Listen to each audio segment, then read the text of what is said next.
VJ about learning a language. In the first part of the discussion, they are talking about the course VJ will study. First, you have some time to look at questions 1 to 7.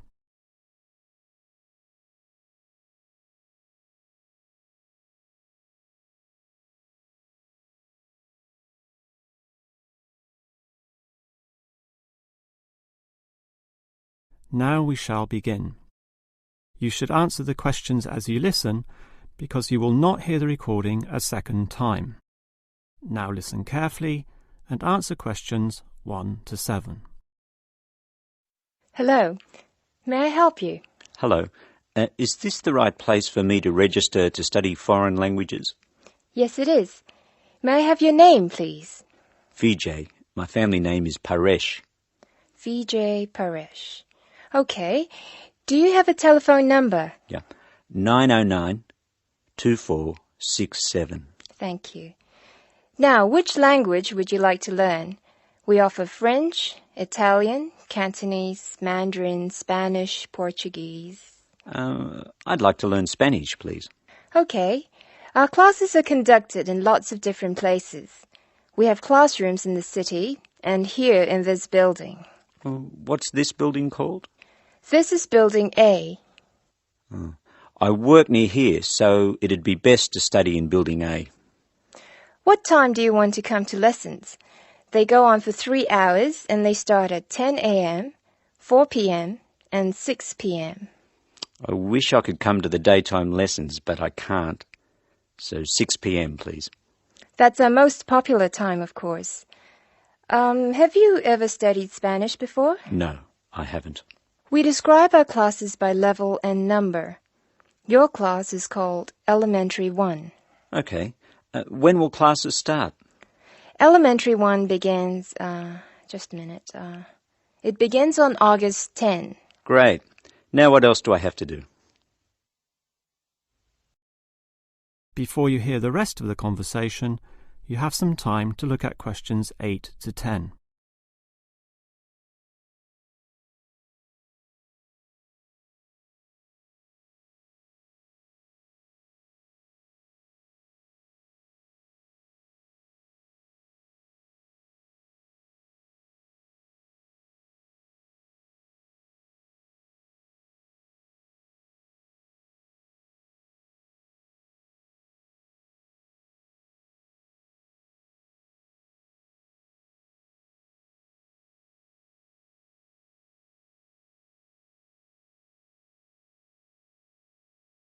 Now listen and answer questions 8 to 10. I'm sorry, Vijay. What were you saying? I wanted to know what else I had to do. Oh, of course. Please go to the building on the other side of Smith Street. I want you to go to the reception area first. It's just inside the door on the left as you enter from Smith Street. Give them this form. Okay. Do I pay my fees there? No, but the fees office is in the same building. Go past the escalators and you'll see a games shop. It's in the corner. The fees office is between the games shop and the toilets. Thanks. Where can I buy books? The bookshop is opposite the lifts. It's right next to the entrance from Robert Street. Your offices are spread out. Not as badly as they used to be. By the way, we offer very competitive overseas travel rates to our students. Oh, I'd like to look into that. Of course. The travel agency is at the Smith Street end of the building, in the corner next to the insurance office. Thank you very much. Bye.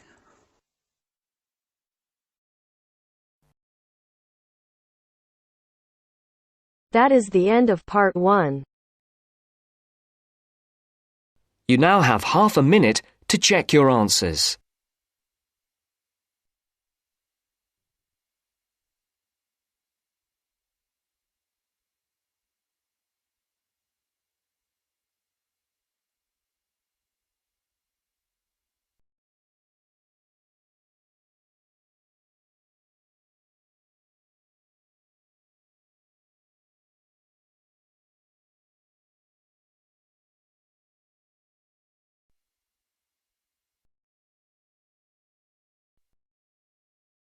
Now turns to Part 2.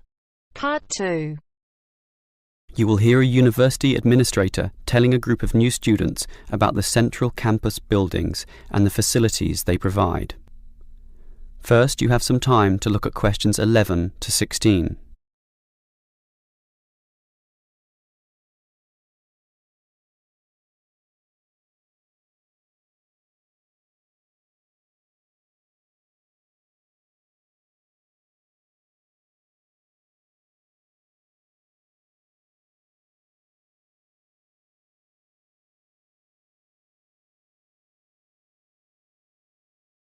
Now listen carefully and answer questions 11 to 16.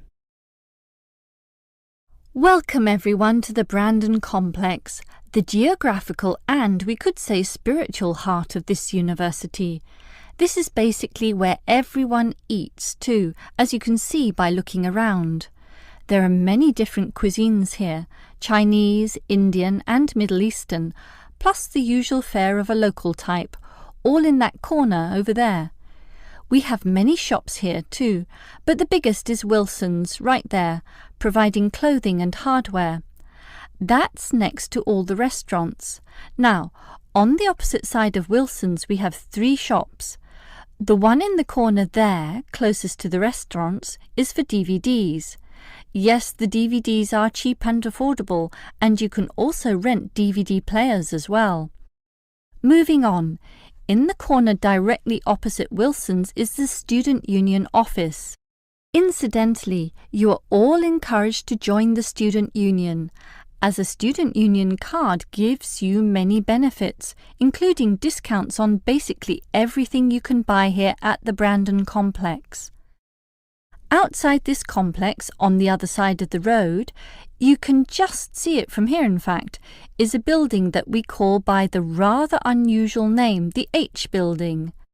Next to this, on the other side of some trees along the main road, is the Engineering Institute, but that doesn't have anything to do with the Brandon Complex. One last thing is that just outside this door, near us here, you can see a grassy oval patch. Well, that's the playing field for what we simply call the fitness room, which is alongside. So you can put on some calories here at the restaurants and then burn them off at the fitness room afterwards. Oh, I forgot to mention this shop right here, in the middle, beside the Student Union. It's the bookshop. And as you can see, it's always busy, always popular. You can buy newspapers, magazines and stationery there, plus a few clothing items as well, just as you can at Wilson's. Why don't you go and take a look right now? Before you hear the rest of the talk, you have some time to look at questions 17 to 20.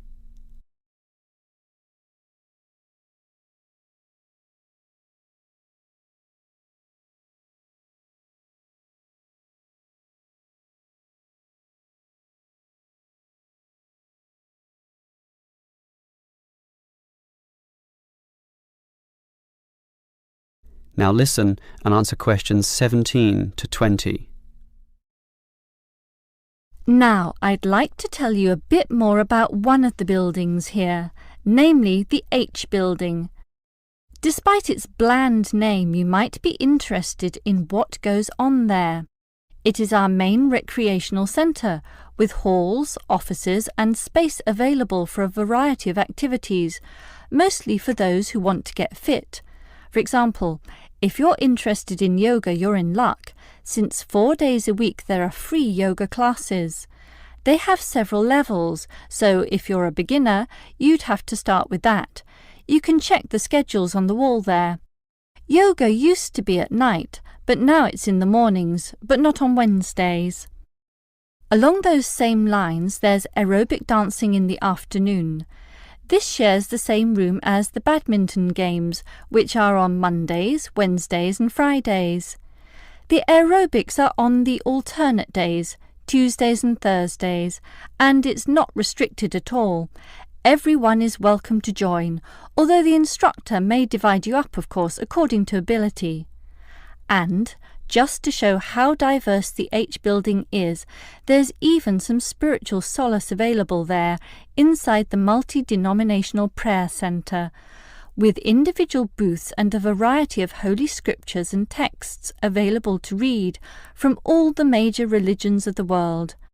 That's open all day over the weekend, but not at night time when the rooms are for private booking. Finally, for those of you of a cerebral nature, the University Chess Club operates at night. That's open from 8 p.m. every, is it Wednesday or Monday? No, sorry, Friday. And I think it closes at about 11:30 p.m. So, there's something for everyone in the H building.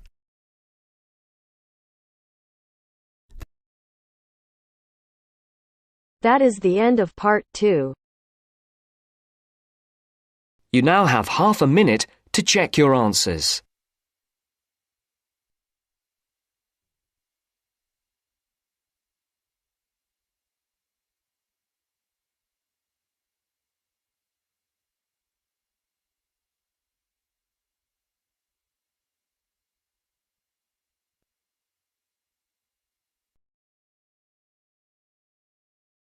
Now turns to part 3. Part 3. You will hear a woman talking about a number of different beaches to a group of tourists. First, you have some time to look at questions 21 to 25.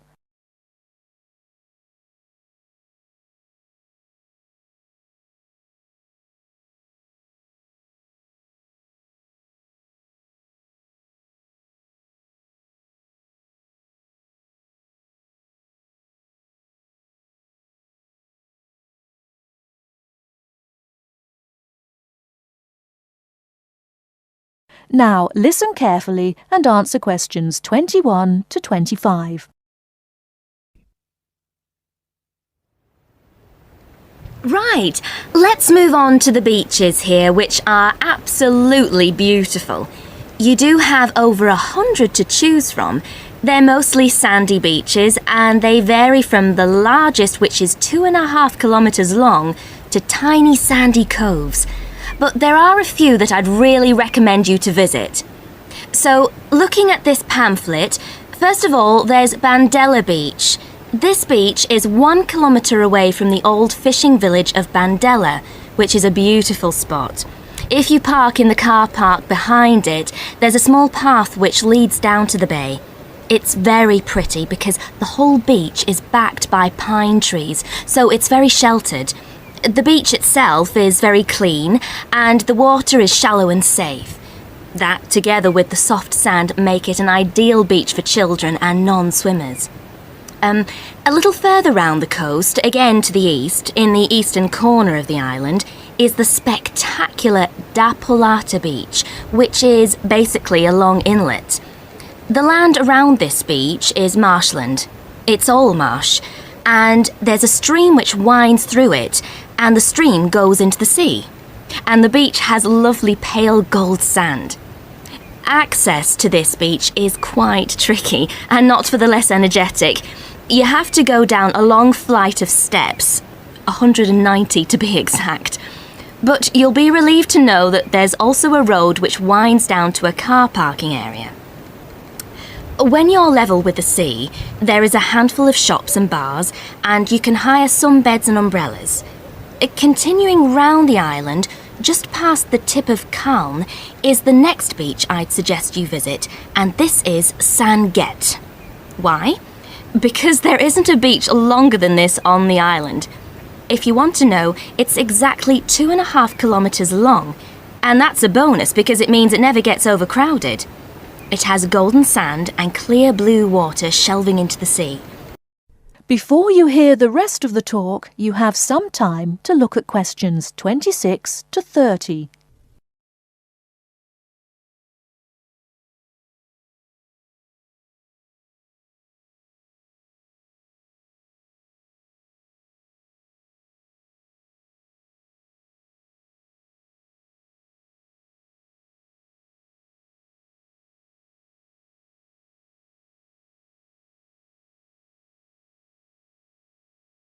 Now listen and answer questions 26 to 30. It has golden sand and clear blue water shelving into the sea. There are several beach restaurants to choose from, and water sports are available when the water is calm. But check first. This beach operates a flag system, as the sea can get rough, and you should always swim between the flags. There's a large car park which gives you easy access to the eastern end of the beach, but the western end is much quieter and more wild, as it is harder to reach. Blanaka is another popular beach, just in the northwest corner of the island. It has incredibly white sand and sparkling water. There is ample car parking here and plenty of bars and restaurants. Blanaka has white cliffs all around it, and for those of you who'd like a little more to do than just lazing on the beach, there are caves here which you can explore in the cliffs, and you can also dive into the water from rock platforms along the side of the cove. Well, my final recommendation for today is Disador. Now, this beach isn't quite as easy to get to as the others I've talked about. It's quite a remote little beach, tucked away here next to Blanaka. You can reach Disador by a steep slope which goes over some sandbanks. The beach itself is small and pretty, with a reddish-coloured sand and some stony areas on its eastern side. Despite being quite small, the bathing is good, and you can also go fishing here from the rocks at either side. It's a good idea to take some food and drink with you if you decide to go here, as there's only one little bar which isn't always open. So, that should give you plenty of ideas to choose from over the next 2 weeks, and if you have any further questions... That is the end of part 3. You now have half a minute to check your answers.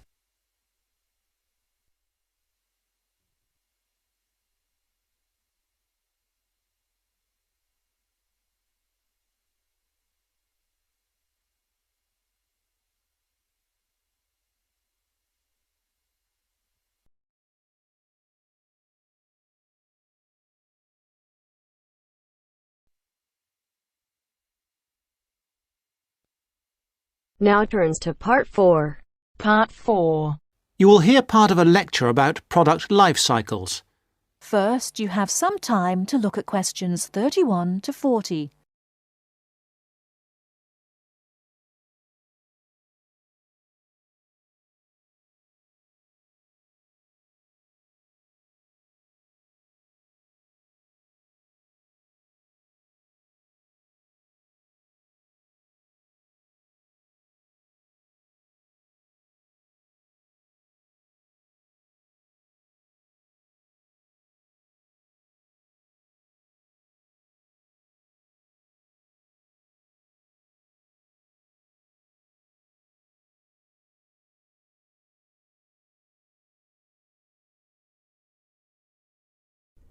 Now listen carefully and answer questions 31 to 40. I'm going to begin my lecture today with a look at product life cycles. Now, as we go through the product life cycle, I will be trying to raise some issues which are important with regard to each phase of the cycle. I won't have all the answers for you this morning. This one of the lecture series is just to get you started and, I hope, interested. Let's start with the first phase of the cycle, that of product design. This is really the most important part of the cycle. We often talk as if it is consumers who are responsible for recycling, and so they are, but in reality, the major responsibility must be borne by designers. They can design products where recycling is easy and cheap, or difficult and expensive. In the latter case, the likelihood is that recycling, though technically feasible, will not in fact take place. Now, don't jump ahead, because the second stage is not product manufacturing, but rather that of materials acquisition. This is the activity we do when we mine coal or other minerals such as gold or iron or copper. In addition to mining, there is harvesting, which includes the cutting down of trees as a first step in the making of furniture or paper, or fishing. These activities have costs which are not only money costs. Pollution is one of the extra costs. We have also to think whether the resources we use are renewable, such as trees, or not, such as coal and other minerals. The third stage is not manufacturing either. It is materials processing. This is where we take the raw materials and use energy to change them into a form that can be used in manufacturing. For example, trees must be turned into paper or oil into plastic. The cotton plants that grow in the fields must be turned into cloth. All of these activities require the use of chemical processes, and, as with all chemical processes, waste is produced, often of a dangerous kind. And now we come to the manufacturing stage. This is usually the most expensive in terms of cost and energy and waste. The wastes are often those that contribute to global climate change. For example, we make 41 billion glass containers, mostly bottles, each year, and we throw most of them away. A lot of manufacturing seems unnecessary if we could only organise things better. And this could mean greater profits for the manufacturing companies too. Stage 5 is packaging. Many products are packed in paper or plastic, which themselves, of course, have their own processes and costs. Excessive packaging is often criticised, but it must be remembered that packaging serves a purpose, often more than one purpose, such as maintaining freshness and hygiene, as well as providing information. In our globalised world, we must never forget the next stage, which is distribution. This is the stage where transportation and energy play a big part. Lorries, trucks, trains, planes and ships all use up the precious stocks of oil and, as we know, generate greenhouse gases, which, as we hear again and again, contribute to climate change. Stage 7 is the point of it all, using the product. Looking after products, using them in the recommended ways, timely repair and maintenance all reduce the need for early replacement and reduce the number of products in landfill sites. We should not encourage the purchase of single-use products, that is, products which are designed for use on one occasion only and then to be thrown away and replaced. I'm going to skip a stage for a moment and move straight on to the final stage, which is disposal, putting the product in the bin. This is the end of the life of the product, and we lose it completely. It may have only a little value, but it does have a value even at this stage of its life, even in fact when it's actually in the landfill site. Now, I missed out one stage. This is a cycle within a cycle. That is, within the life cycle of the product, there can be a closed-loop cycle which can extract more value from the product. This is the reuse and recycle loop. It is a closed loop because, in theory, it can continue forever, though in practice, of course, this is not possible. Recycling products mean that they can be used to make more of the same product. CDs, bottles, books, or that they can be used to make different ones. For example, 1 pound of recycled paper can make 6 cereal boxes. And if we recycled all our newspapers, we could save 40,000 trees a day. Now, with this approach to the life cycle of a product in mind, we can go on to consider life cycle analysis. That is the end of part 4. You now have half a minute to check your answers.